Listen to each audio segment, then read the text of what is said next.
경제가 이렇게 쉬울 수 없다. 경제가 이렇게 시원할 수 없다. 경제가 이렇게 색다를 수 없다. 경제직설입니다. 자, 오늘 최요한 평론가 그리고 이준희 앵커 함께하겠습니다. 어서 오세요. 네, 안녕하십니까. 네, 반갑습니다. 자, 오늘 저희가 어떤 이야기를 할 것이냐, 그 이야기는 저희가 대주제를 공개하면서 한번 이야기를 드려보도록 하겠습니다. 자, 화면으로 준비되어 있거든요. 만나보겠습니다. 자, 오늘 저희가 준비한 주제 바로 이겁니다. 죽느냐 사느냐 그것이 문제로다. 사실 긴장하네요. 제목에서 저희가 브랜드의 이름을 언급하지 않고 있습니다. 네, 사진으로 근데 나오더라고요. 사진이다. 힌트를 주셨네요. 네. 자, 아무튼 제가 오프닝에서 말씀을 드렸던 것처럼 요즘 우리나라에서 판매되고 있는 수입차의 비중이 굉장히 큰 변화가 일어나고 있다고 해요. 네. 일단 이준희 앵커가 네. 어떤 식으로 변화가 일어나고 있는지 먼저 간략하게 좀 말씀해 주세요. 제 이름 까먹으신 거 아니죠? 아니요. 네, 알겠습니다. 요즘 뭐 정말 수입차들 많이 쓰시잖아요. 근데 네. 그 수입차의 비중 중에서도 벤츠의 성장세가 엄청나다라고 해요. 예전에는 벤츠가 좀 어른들이 많이 타고 그렇죠. 다니고 약간 어른들의 그런 걸로 자동차였거든요. 네. 뭔가 좀 네. 디자인도 클래식하고 그래서 젊은 사람들이 보면 어쩌면 또 고루할 수도 있는 그런 이미지의 자동차가 벤츠였는데 네. 그 젊은 사람들은 보통 좀 더 역동적인 BMW나 아우디 선택했었잖아요. 맞아요. 근데 요즘 벤츠를 젊은 사람들이 그렇게 많이 산대요.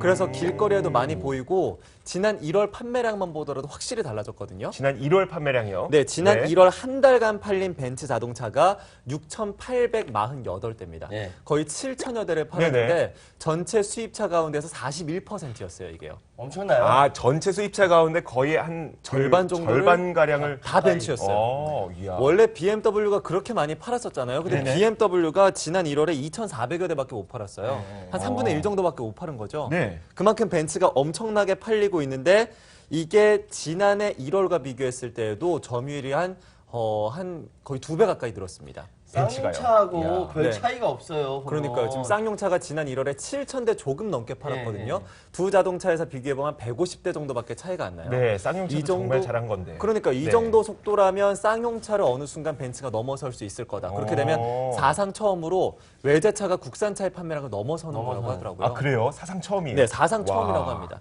근데 왜 이렇게 되느냐 했더니 벤츠가 딱 두 가지 포인트가 있었어요. 마케팅이 네. 좋았고 타이밍이 좋았습니다. 오. 먼저 일단 벤츠가 원래 비싸고 그리고 매우 그치. 고급적인 자동차였는데 그럼요. 네. 이게 약간 좀 더 가격을 좀 낮추고 좀 더 이렇게 하위 브랜드라고 해야 되나요? 그런 사양을 내놓은 거예요. 젊은이들이 좀 더 접근이 가능할 수 있게. 네네. 그러면서 디자인도 예전보다는 좀 더 스포티하고 역동적으로 지금 보시는 자동차거든요.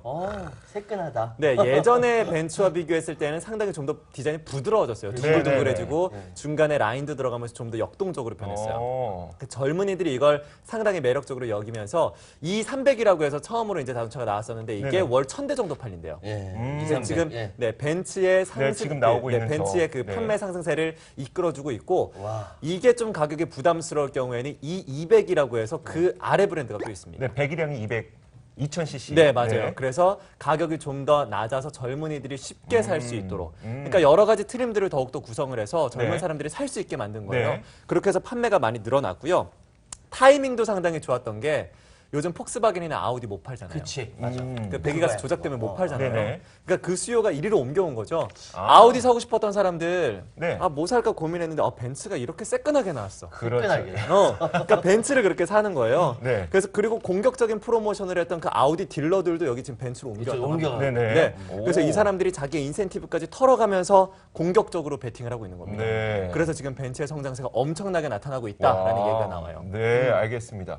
예전에 이제 어르신들이나 뭐 이렇게 좀 연세가 있으신 분들 야, 폼 좀 내려면 삼각별 정도는 달아야지 이러면서 네, 그 삼각별 달린 그 차키를 이렇게 또 아드님에게 금수저분들 이제 아드님에게 막 주시고 이랬었는데 맞아요. 이제는 뭐 젊은 네. 분들에게 이 삼각별이 굉장히 네. 인기가 있게 되는 것 같아요. 네, 맞아요. 그래서 벤츠가 네. 엄청나게 판매가 좋다 보니까 얘네들이 신규 전시장만 해도 12개 지난해 만들었습니다. 아, 보시면 뭐 죽전, 영등포, 세곡, 부평, 구리, 뭐 부산까지, 순천까지 이야. 12개의 전시장을 새롭게 오픈했고요. 통합 서비스 센터, 뭐 인증 중고차 전시장도 만들어서 공격적인 판매에 들어가고 있다고 합니다. 지금 벤츠 입장에서 이 타이밍 놓치고 싶지 않은 거예요. 그렇죠. 네네. 폭스바겐이 못 팔고 있을 때 우리가 좀 더 팔겠다라는 거죠. 아, 네. 공격적인 마케팅을 통해서 이렇게 해서 지금 점점 이 수입차 시장에서 벤츠의 성장세가 크게 나타나고 있다는 보도가 나와요. 자, 알겠습니다. 그 수입차 점유율만 보더라도 벤츠의 성장세가 굉장히 크게 나타나고 있다고 하는데 그 네. 화면을 한번 저희가 보도록 할게요. 일단 그 국내에서 수입차들이 어느 정도 점유율을 하고 있는지 네. 사실 이거는 수입차 전체 가운데 벤츠가 얼만큼 그리고 네. BMW가 얼만큼 이걸 나타내고 있는 겁니다. 네, 맞아요. 자, 벤츠가 41%, BMW가 14% 잽이 안 정도로 되네. 거의 한 3배 정도 차이가 지금 점유율이 나요. 예전에 BMW면 와우 그랬는데 그쵸. 벤츠가 완벽하게 네. 우위를 점하고 있네요. 네, 그래서 자, 지금 그럼 BMW 가 판매량도 완전히 한번 뒤집혔죠. 살펴보도록 할게요. 자, 수입차 1월 판매량을 보면은 아, 이거 지금 잘못 나가는 거 아니죠? 다 1위부터 벤츠인데요? 5위까지가 전체가 벤츠네요. 아, 그만큼 벤츠에 대한 인기가 많이 높아지고 있고. 자, 그런데 저는 뭐 타이밍, 마케팅 이런 것들도 영향을 미쳤겠지만 네. SNS가 더 큰 영향을 미치지 않았을까. 왜요, 벤츠가 왜요? 어떻게? 아니 남들 다 좋은 차 끌고 다니고 수입차 끌고 다니니까 예전에는 좀 현실적인 그리고 나의 미래를 생각해서 연금을 들었다면 이제는 벤츠 같은 나의 그 뭐라 그럴까요 위상을 높일 수 있는 그런 소비를 좀 나의 하게 클래스를 높일 그렇죠. 수 있는. 삼각별 클래스. 그래서 아까 네. 지금 많이 팔리는 자동차 그 수입차 봤을 때 벤츠가 1위부터 5위였잖아요. 네. 그 중에서 1위부터 4위가 다 E클래스였어요. E클래스. 그래도 그 중에서도 좀 저렴할 그렇죠. 수 있는 네. 쉽게 구매할 수 있는 그런 자동차였기 때문에 E클래스, C클래스, S클래스가 있거든요. 네, 네, 근데 네. E클래스 가장 많이 팔렸다. 그러니까요. E클래스 보니까 우리 그 이준희 앵커 새끈한 모습이 딱 떠오릅니다. 자 그렇지만 우리 네. 이준희 앵커는 아직 차가 없습니다. 네, 전 차가 없어요. 지금. 자 이어서 제가 무슨 말씀을 해드릴 거냐면은 네. 사실 우리나라에서 벤츠의 판매량이 굉장히 늘었다는 것이 고무적인데 또 한 가지 이슈가 터져 나왔던 게 있었어요. 국내에 처음으로 중국의 승용차가 진출을 했던 기억을 아마 다 하실 거예요. 깜짝 놀랐어요. 저도 근데 그 사진 보고 네. 이게 중국 중국 차야? 차야? 라고 저는 생각했어요. 네, 맞아요. 봤을 때 그냥 수입차 중에 하나인가 보다 했는데 거기 딱 제목에 중국 SUV라고 나왔더라고요. SUV. 게다가 중국이 진짜 잘 저는 만든 더 데가 의미 있어요. 있다고 봤던 게 뭐였냐면 우리나라 공영방송에서 사실 저희는 경제방송이기 때문에 뭐 차량 브랜드라든지 이런 것들 뭐 신차가 나왔을 때 그런 것도 소개도 하고 이렇게 하거든요. 그쵸. 공영방송에선 그런 것들을 거의 안 안 해요. 해요. 네. 그런데 이번에 중국차가 들어왔을 땐 공영방송에서조차 물론 브랜드 이름은 얘기 안 했지만 공영방송에서조차 이 내용을 다뤘다는 거예요. 그만큼 뭐 중국에서 이제 처음으로 우리나라의 시장을 진출을 했기 때문에 굉장히 의미가 있어 보이는데 일단 초도 물량이 크진 않았어요. 네, 많죠. 120대만 우리나라에 딱 들어왔었는데 이 120대가 한 달 만에 다 판매가 완료가 됐다고 합니다. 아, 그래요? 아, 그래서 구입하시는 분들이 계시는구나. 근데 구입한 사람 중에 법인이 많았을까요? 개인이 많았을까요? 그래도 법인 쪽이 많지 않을까요? 법인이 많았을 거라 생각하는데 개인의 비중이 65%였고요. 오. 법인의 비중이 35%였대요. 아, 근데 저는 좀 신기하다고 네. 생각하는 네, 게 네. 이게 자동차가 멋있고 그런 거 사양이 좋은 것도 네. 중요하지만 왜 안전성에 그렇죠. 대한 판단을 하게 되잖아요. 네. 또 AS에 대한 얘기를 하게 네. 되는데 컴퓨터만 봐도 중국에서 사온 컴퓨터 AS 안 되고 막 그런 경우가 많잖아요. 네. 그런데 자동차 다 팔리는구나. 그러니까 참 제가 신기하네요. 지금 이 얘기를 쭉 해서 한 5분 뒤에 보여드리려고 했던 거를 지금 보여드려야 될 것 같아요. 아, 그래요? 뭔데요? 그 누리꾼들이 네. 이 캔보 600이라는 자동차거든요. 누리꾼들이 캔보 600에 대해서 어떤 평가를 내리고 있는지를 제가 한번 댓글을 모아봤어요. 네. 그 댓글이 준비가 되는 대로 한번 보여드릴 텐데 그 네. 댓글 가운데 가장 눈에 띄었던 게 뭐였냐면 핸드폰을 중국산을 사는 것과 네. 자동차를 중국산을 사는 것과는 조금 차이가 있지 않을까라는 그러니까 이야기를 제 해요. 생각이랑 좀 네, 맞아요. 비슷하네요. 물론 중국을 무조건 무시하는 것은 아니지만 아직까지는 중국산 자동차에 대해서 내 안전을 맡길 수 있을 만큼 신뢰도는 좀 없기 때문에 지금 당장 구매를 하지는 않을 것 같다라는 평가를 내리고 있고 맞아요. 가장 밑에 500더 주고 500더 투싼 주고 산다. 뭐 이런 평가도 있고요. 네, 이런 것들도 있어요. 네. 자, 그런데 제가 다시 한번 본론으로 돌아가서 이야기를 해보자면 네. 일단 그 캔보 600의 네. 주행 성능 혹은 재원 이런 것들을 비교해 보자면 동급을 우리는 우리나라의 투싼 자동차로 비교를 하고 있는데 네. 차체 길이는 투싼보다 크고 윗급인 산타페보다 5mm밖에 작고. 작지 않다고요. 그러니까 거의 차체 길이로만 봤을 때는 산타페와 비슷한 크기를 그럼 갖고 상위 있어요. 자동차랑 비슷한 네. 거네요. 그런데 가격을 비교해 보면 이 캔보 600이 1,999만 원, 가장 낮은 모델이 오. 1,999만 원인데 우리나라 투싼의 가장 낮은 모델 가격은 2,240만 원 정도. 300만 원 정도, 뭐 250만 원 250만 원 차이 정도. 나네요. 그러니까 한 250만 원만 더 주면은 투싼 살 수 있는데 캠보를 살까 이런 측면도 있는 반면에 그쵸. 250만 원이 저렴하기 때문에 그것도 2천만 원이 안 되는 차량이기 때문에 캠보가 더 인기 있을 수도 있겠다. 이렇게 양쪽의 평가가 나오고 있어요. 네. 자, 그런데 사실 이 지금 120대밖에 안 들어왔잖아요. 네. 이 120대 자체로 우리가 큰 의미를 가질 수는 없겠지만 지금 우리가 이 중국 자동차 업계에 대해서 위협감을 느낄 만한 충분한 근거들은 몇 가지가 있어요. 일단 첫 번째로 봤을 때 자동차의 해외 수출, 네. 중국 자동차의 해외 수출이 2016년에 76만 대를 기록했었는데 2020년에 300만 대를 목표로 하고 있다고 합니다. 네. 자, 그런데 그것보다 더 중요한 게 아직은 뭐 해외 수출 물량이 적게 기록이 되고 있지만 위협이 될 수 있는 거는 중국의 정책 때문이에요. 첫 번째가 이 중국에서는 글로벌 기업들이 중국으로 진출할 때 아주 엄격한 규제를 두고 있죠. 아, 그러니까 지분을- 중국으로 수입할 때요? 아니요. 글로벌 기업이 기업이 중국에 중국으로 진출할 때. 진출할 때. 아, 네. 예를 들어서 현대차가 중국에 진출하기 위해서는 지분을 50%밖에 갖고 있을 수가 없어요. 아. 그렇다 보니까 우리나라에서는 이 현대차가 그대로 현대차로 가 있는 게 아니라 베이징 현대로 중국에서 맞아요. 이름이 다 다르더라고요. 네, 맞아요. 예. 그래서 베이징 그러니까 북경 기차가 50%의 지분, 네. 현대차가 50%의 지분을 갖고 있는 거예요. 어. 그런데 이게 우리나라 현대차뿐만 아니라 뭐 벤츠, BMW, 뭐 GM, 포드 다 마찬가지로 중국에 진출할 때에는 중국 기업과 합작을 해야 돼요. 그래서 공장도 같이 사용을 그렇죠. 하고 네. 네. 이게 무슨 의미냐면 중국이 지금 추진하고 있는 이 시장 환기술 정책을 의미하는 거예요. 그러니까 시장은 내어주되 기술을 교환하겠다는 거죠. 그렇지 않으면 안 내준다는 거지. 그렇죠. 우리, 그러니까- 우리 이렇게 10억 인구 시장인데 네. 너네 이거 가려면 우리한테 기술 좀 줘. 그럼 다. 이런 그렇게 거구나. 하기 위해서 지분을 50%만 가져가도록 하는 거예요. 나머지 50% 지분을 자기가 갖고 있으니까 물론 기술을 무조건 빼낼 수는 없겠지만 네. 최대한 기술을 교환할 수 있는 구조가 된 거죠. 그러다 보니까 이 중국에서 지금 뭐 벤츠도 생산하고 있고요. 네. BMW도 생산하고 있고 그렇다 보니 이런 생산 기술도 어느 정도 빠르게 흡수할 수 있는 능력을 갖게 된 거예요. 중국에서. 그래서 캠보 600이 나온 거예요. 네. 그러다 보니까 우리는 지금 당장은 중국 자동차가 정말 우리에게 위협이 되겠느냐 싶겠지만 그래도 위협적인 요인으로 다가올 수밖에 없는 건 이렇게 기술 습득이 빠를 수 있는 구조를 갖고 있기 때문에. 그렇네요. 자, 그렇다면 저희가 지금까지는 뭐 벤츠와 캠보 이 두 가지만 살펴봤는데 사실 이 현대 기아차의 이 시장 점유율 그리고 판매량이 좀 줄어들고 있고 다른 자동차들의 판매량이 늘어나고 있단 말이에요. 여기에 대해서 전문가는 어떻게 생각하고 있는지 한번 직접 전문가의 이야기를 들어보도록 하겠습니다. 네. 대림대학교 김필수 교수님 전화 연결되어 있습니다. 안녕하세요. 네, 안녕하세요. 네, 안녕하세요. 자, 일단 현재 시장 상황에 대해서 평가를 한번 들어보고 싶은데 벤츠의 시장 선점이 굉장히 빠르게 일어나고 있고 캠보도 우리나라에 들어왔습니다. 자, 그런데 이런 가운데서 현대기아차는 좀 내수 시장 점유율이 조금씩 줄어들고 있는 것 같고 이 시장에 대해서 현재 어떻게 판단을 하고 계세요? 위기라고 보고 있습니다. 역시 이제 현대차 그룹 입장에서는 지금 비상 경영 체제 좀 진행을 하고 있고요. 네. 왜냐면은 예전에는 80%까지 올라갔다가 60%까지 같은 문제라고 볼 수가 있습니다. 네네. 말씀하신 바와 같이 수입차 자체가 워낙 이제 급등하고 있고요. 또 일반인들 바뀌고 있다는 것 하나의 원인이라고 볼 수가 있는데요. 네. 또 한 가지는 다이너 3사라고 그랬죠. 우리나라 르노, 삼성, 또 쌍용, 한국 GM 이게 선전을 많이 하고 있습니다. 네. 예를 들어서 신차가 많이 나오면서 예전엔 점유율이 상당히 좀 줄었었는데 최근에 신차 또 품질도 많이 좋아지면서 층이 그쪽으로 이동하는 부분도 하나의 원인이라고 볼 수가 있기 때문에 국내 시장에서 현대차 그룹의 입장에서는 현대기아가 모두 다 위기라고 볼 수가 있고요.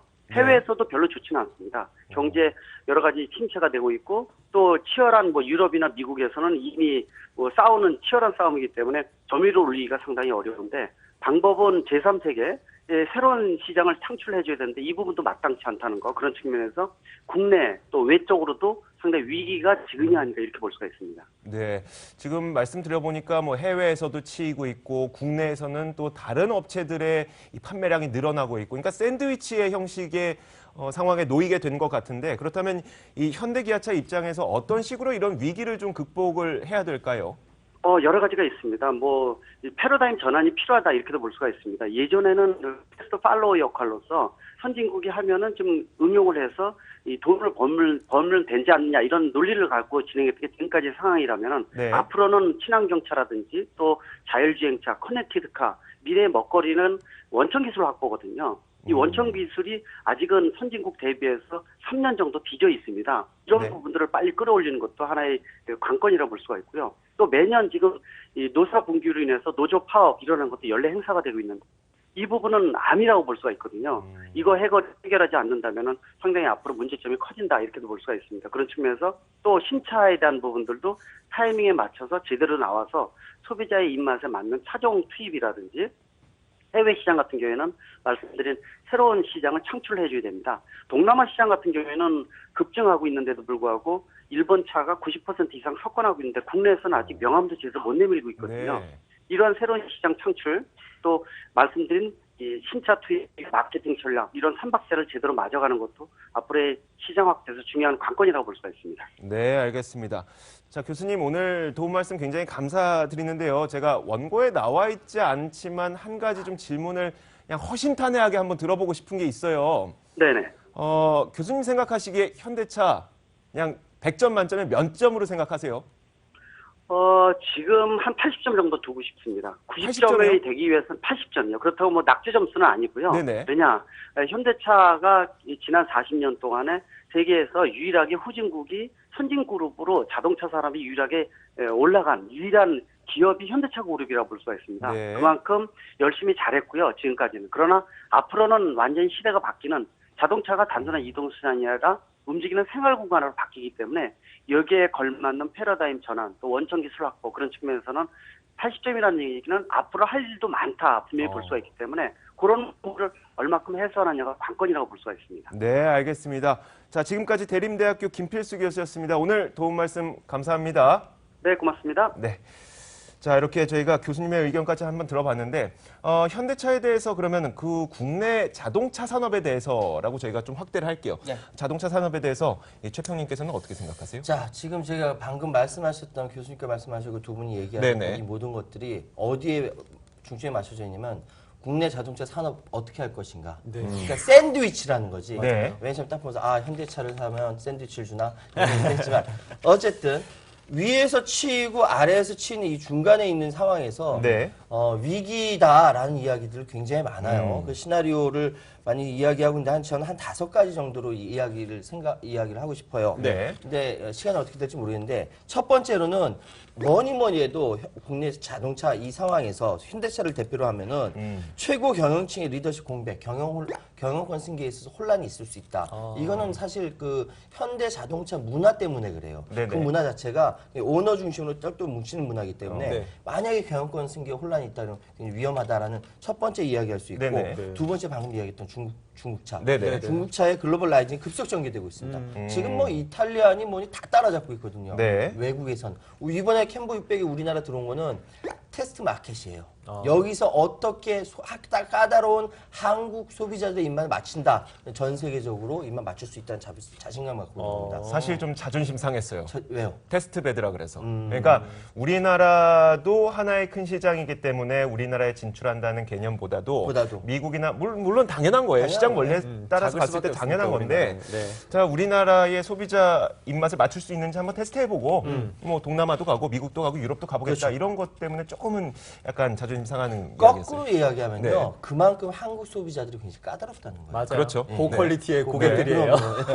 그리고 세 번째로 이야기하는 최악의 시나리오라면 프리미엄 브랜드의 성적이 제조합니다. 맞아요. 네. 이게 정말 제네시스. 음. 제네시스가 굉장히 무거워요. 차량 자체가. 그 무거운 만큼 가격이나 퀄리티는 높아야 되는데 이것이 생각처럼 성적이 안 나오니까 네. 속상한 거고 네 번째로면 방금 교수님도 패러다임 바꾸자고 이야기하셨지만 바로 친환경, 자율주행 여기서 소외되어 있다는 거죠. 네. 그러니까 이게 3년 떨어져 있다라고 하거든요. 선진국과 네네. 이게 빨리 따라잡지 않으면 네. 이게 앞으로 5년, 10년으로 떨어질 수 있다. 그렇죠. 그리고 마지막으로 그러니까 그 가운데서 그러니까 그 뭐랄까 이 자율주행이라든지 친환경을 네네. 보면은 이 현대차 자체가 수직 계열화돼 있어요. 음. 즉 뭐냐면 현대차가 있으면은 이 옆에 있는 뭐 현대모비스라든지 네. 현대스틸이라든지 이런 데 거를 같이 팔아주면서 하기 때문에 맞아요. 차체도 무거워지고 네. 전체 다 무거워지는 거 아니냐. 홈페이지 가봤더니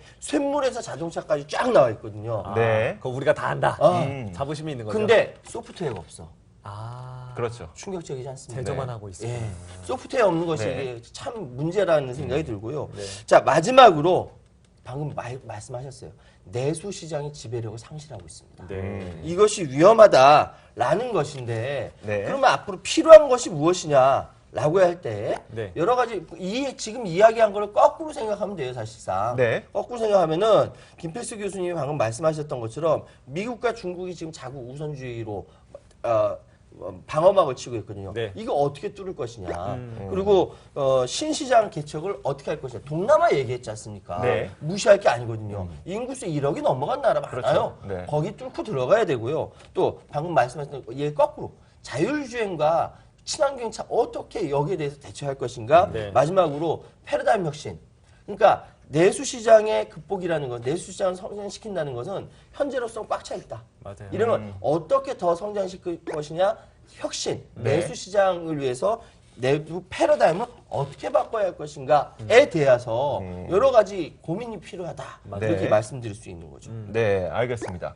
혹시 또 더 하실 말씀 없으세요? 여기 그래서 몇 개 남은 거 있는데. 예, 예. 네. 그래서 제가 한 가지 더 말씀드리고 싶은 거는 여러 가지 이야기들이 많이 나오는데 누리꾼들 반응이랄까 네네. 이런 거 어떤가 저도 찾아봤어요. 네. 그때 한 누리꾼이 이렇게 이야기하더라고요. 내수차별. 네. 내수차별 할 말 많죠. 그러니까 예. 정말. 그리고 하청업체 후려치기, 네. 리콜 과감성을 결여, 별난 노조 이 네 가지가 존재하는 한 현대차가 벼랑 끝에서 떨어지기 힘들다. 벼랑 끝에서 벗어나기 힘들다라고 이야기합니다. 네. 특히 이야기할 게 정말 많이 1시간 내내 이야기해도 부족한 게 내수차별입니다. 맞아요. 네. 예. 그 자동차 아랫부분, 자동차 이렇게 가서 수리하려면 아랫부분 올리기가 두렵대요. 밑이 썩어서. 예? 우리나라에서 삼면이 바다인 상황에서 네. 이 밑에 그 방청을 제대로 안 한다는 거 아닙니까? 그렇죠, 그렇죠. 삼성은 제대로 하는데 왜 현대는 안 해? 이런 얘기 많이 있거든요. 네. 그렇기 때문에 여기에 대해서 아마 그 대표이사도 이 안티 현대와 대화를 많이 하겠다라고 맞아요. 예, 얘기하고 말씀하셨었어요. 있어요. 예. 네. 그렇기 때문에 올해 2017년은 안티팬이 현대차 팬이 되기를 한번 기대해 보겠습니다. 네, 알겠습니다. 자, 저희가 그 김필수 교수님과 이야기를 나눈 바에 따르면 현대자동차가 위기를 어떻게 극복해야 되느냐 시나리오를 몇 가지 주셨어요. 네. 그 부분을 다시 한번 짚어보면서 오늘 이 시간을 좀 마무리하도록 할게요. 네. 자, 먼저 첫 번째로 미국과 중국의 자국 우선주의에 대해서 어떻게 돌파할 것인가에 대한 계획을 좀 그냥 물론 하고 있겠죠. 하고 하지만 있겠죠. 예. 그 계획을 우리에게도 함께 공유를 해야지 이제 소비자들도 공감을 하면서 현대차에 대한 믿음을 갖게 될 것이고 신시장 개척 그러니까 단순히 미국과 지금 뭐 브라질과 같은 이렇게 이미 개척되어 있는 시장 말고 동남아시아 같은 신시장을 개척해야 된다는 것 그리고 자율주행차와 친환경차 이 부분에 대해서도 좀 혁신적인 기술 개발이 필요하다. 네. 그리고 내부 패러다임 사실 조직 구조의 어떤 문화의 문제 이런 것들도 함께 바꾸어 나가야지 현대차가 지금 80점이라고 말씀하셨는데 더 점수가 높아지지 않을까라고 생각이 듭니다. 네. 자, 오늘 이야기는 여기서 마치도록 하겠습니다. 저희가 김필수 교수님의 이야기와 함께 오늘의 결론을 내려봤으니까요. 네. 자, 오늘 이야기는 여기서 마치겠습니다. 자, 지금까지 최유한 평론가 그리고 이준희 앵커 함께했습니다. 지금까지 경제직설이었습니다. 고맙습니다. 고맙습니다.